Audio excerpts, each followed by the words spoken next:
বেআইনি নির্মাণ, পুকুর ভরাটে মদত কবুল, দলের একাংশের দুর্নীতিও মানলেন পুরপ্রধান। বেআইনি কাজে লাগাম টানতে নির্দেশ, 26-এর ভোট পর্যন্ত লাগাম টানুন, এর মূল্য চোকাতে হয় দলকে।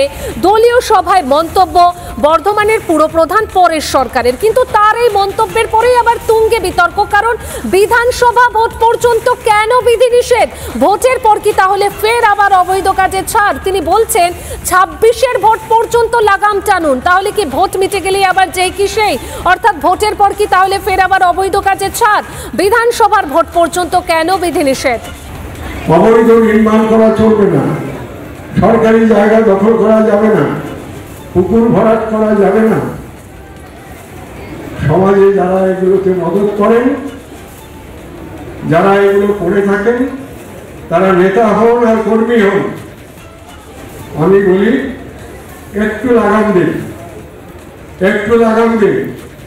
সকাল থেকে ফোনে শুনতে শুনতে আর লোকের সাক্ষাতের ফলে যথেষ্ট বিব্রত এবং বিরক্ত আমরা। আপনারা সকলে ভালো, সবাই দলের সম্পদ, কিন্তু আমি সম্পদ অনেককে বলছি যারা এসব করেন, একটু লাগাম দিন আগামী ভোট পর্যন্ত, 26 পর্যন্ত। যদি না দেন, সামাজিক পরিমণ্ডলে যদি একটা নিন্দাবন্ধ বাক্যগুলো অনেক বেশি সোচ্চারে প্রকাশিত থাকে,